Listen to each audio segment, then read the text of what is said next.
বিয়ের দাওয়াতের জন্য প্রস্তুতি নিচ্ছি। তো আমি আমার মেয়ের জন্য এই ড্রেসটা নামিয়ে নিলাম। এটা ওর ঈদের একটা আনাদার ড্রেস ছিল।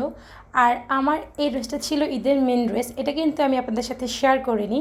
এটা গ্ল্যাম গার্ল থেকে আমি নিয়েছিলাম। ওই যে থাকে না ঈদের ড্রেসগুলো কাউকে দেখাবো না, লুকিয়ে রাখবো, আসলে ব্যাপারটা ওই রকম। তো এই যে এই ড্রেসটা আজকে পরবো, যেহেতু বিয়ের দাওয়াত বলে কথা, পার্টি ড্রেস না হলে তো হয় না। তো আমি এই ড্রেসটা নামিয়ে নিলাম আর আপনাদের সাথে শেয়ারও করে দিলাম। আর ছেলের জন্য একটা টি শার্ট নামিয়ে নিয়েছি। আর যেহেতু এখন খুব গরম পড়েছে, মানে ভাবলাম যে এই ড্রেসটা পরি, আসলে গরমে কী বা হবে, কয়েক ঘন্টারই তো ব্যাপার। আর না তো গরমে আসলে এত হেভি ড্রেস পরা যায় না। যাই হোক, আমার এই ড্রেসটা কেমন হয়েছে আপনারা কিন্তু অবশ্যই জানাবেন। তো এখন সব কিছু নামিয়ে নিলাম। বাই দ্য ওয়ে, আমার মেয়ে কিন্তু চেঞ্জ করেছে, মানে আমি যেহেতু থ্রি পিস পরবো তাই আমার মেয়েও বলছে সেও থ্রি পিস পরবে, সে ফ্রক পরবে না। আর এবার আসি, এই দাওয়াতটা ছিল কোন দাওয়াতটা? এই দাওয়াতটা কিন্তু ছিল আমার ভাইয়ের যে বন্ধুর বিয়ের একটা দাওয়াত পড়েছে, সেই দাওয়াতটা। এটা কিন্তু আমার মেয়ে অসুস্থ হওয়ার আগেই এই দাওয়াতটা আমরা খেয়েছিলাম। তো মেয়ে অসুস্থ হওয়ার কারণে কিন্তু এই ভ্লগটা আমি শেয়ার করতে পারিনি। আমি যেহেতু ডেইলি ভ্লগগুলো আপনাদের সাথে শেয়ার করি, তাই ভাবলাম এই ভ্লগটাও আমি শেয়ার করে দিই। তো আজ আসলে এই ভ্লগটা নিয়েই বসলাম আর আপনাদের সাথে শেয়ার করে দিলাম। তো আমার মেয়ে তো সবসময় একটা ড্রেস পরে ওকে একটু মানে রিল বানানোর জন্য আসলে আমি এই ভিডিওগুলো করি। আর আমার বইটাকে কেমন লাগছে সব কিছু কিন্তু ম্যাচিং, বাট জুতাটা ছাড়া। তবে ওই জুতাটা আসলে ম্যাচিং হয়েছে, কারণ এই ড্রেসের সাথে এই জুতাগুলো খুবই ভালো লাগে। আর আমি ওই যে মানে আমিও একটু ঢং করে নেব, বাসায় যতই ঢং করি না কেন, তবে কোথাও গেলে আসলে আমি অতটা ঢং করি না, জাস্ট একদম সোজা থাকি, মানে মেয়ে বাচ্চাদের নিয়ে থাকি। তো যাই হোক, ভিডিও করছিলাম ড্রেসটা পরে। এখন আপনারা বলবেন যে এই বিটি আসলে পাগল, কি একটা ড্রেস পরে বারবার ভিডিও করছে। যাই হোক, ড্রেস আসলে আমাকে কেমন মানিয়েছে সেটাই আসলে আপনাদেরকে বোঝাচ্ছিলাম। বাট ভিডিওতে আসলে তেমন করতে পারি না, কারণ বারবার মেয়ে এসে পড়ে, ছেলে এসে পড়ে। আর এটা দেখতে তো পারলেন।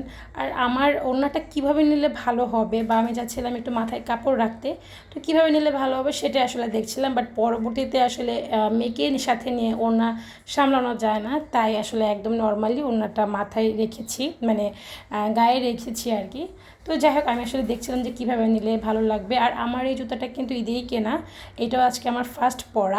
আর জুতাটা অফ হোয়াইট আর গোল্ডের মধ্যে হওয়াতে সব ড্রেসের সাথে সুন্দর করে মানিয়ে যাবে। তো যাই হোক, আমরা যাচ্ছি দাওয়াত খেতে, মানে কমিটি সেন্টারে ছিল। তো সেন্টার আমাদের বাসার খুবই কাছে ছিল, তাই আসলে মানে হেঁটেই যাওয়া যায় আর কি, তাই হেঁটেই আসছিলাম। আর এর মধ্যে ছেলেকে বললাম একটু ভিডিও করে দিতে।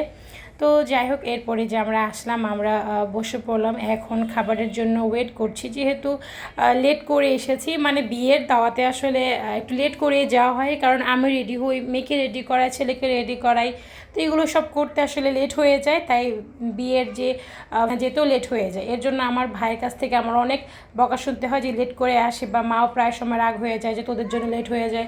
কী আর করা, আমাকে তো মানে আমি তো আর একা না, আমার যেহেতু বাচ্চারা সাথে আছে তাদেরকে আমার গুছিয়েই তো আমার বের হতে হবে। যাই হোক, এখন এই যে খাবার সার্ভ করা হয়ে গেছে, মানে খাবারগুলো মজা ছিল। মেয়েকে পাশে বসিয়ে একটু পোলাও আর একটা রোস্ট দিয়ে দিয়েছি, এটা এখনও বসে বসে খাচ্ছে। আমি এমনই করি, ওকে সাথে একটা প্লেটে দিয়ে বসিয়ে দিই। তো এরপর আমাদের খাবারগুলো শেষ। আর ওই যে মানে বিয়েতে যা হয় আর কি, খাবার শেষ হলে দেখা যায় সবাই একসাথে হয় বা অনেকের সাথে দেখা হয়ে যায়। তারপর আমরা অনেকক্ষণ বসেছিলাম এখানে, মেয়েকে একটু বসিয়ে রাখলাম। এরপর মা বলছে যে ঠিক আছে একটু পরে আমরা চলে যাব, তার আগে একটু বসে সবার সাথে কথা হবে, দেখা হবে, এই তো আর কি। তো এর মধ্যে যে আমার ভাই খুব ব্যস্ত ছিল, যেহেতু ওর বন্ধুর বিয়ে ছিল। তো আমার মেয়ে এই মানে এর মধ্যে মামা মামা বলে ডাকতেছে, বাট ও আসলে শুনছে না, কারণ অনেক যেহেতু অনেক মানুষ ছিল, অনেক শব্দ ছিল, তাই মানে আমার মেয়ের ডাক আমার ভাই শুনতেছে না। এইদিকে আমার মেয়ে তো ডেকে যান জীবন যাচ্ছে এই অবস্থা। তো এই তো ছোট করে বিয়ের যে দাওয়াটা ছিল সেটা আপনাদের সাথে শেয়ার করে দিলাম, আশা করি আপনাদের ভালো লাগবে। এরপর মাকে বললাম চলো এখন সালামি দিয়ে বাসায় চলে যাব। তো বিয়ের বাড়িতে সব মানে কমন থাকে যে পান সুপারি তো টেবিলে থাকবে। তো মা সালামি দিতে গিয়ে একটু পান সুপারি নিল, আর আমি তার একটু ভিডিও করে দিলাম। তো আমার ভিডিওটা কেমন হয়েছে অবশ্যই কিন্তু কমেন্ট করে জানাবেন। আর অবশ্যই আমার পেজটা লাইক ফলো দিবেন অ্যান্ড শেয়ার করবেন। আজ এই পর্যন্তই, আল্লাহ হাফেজ।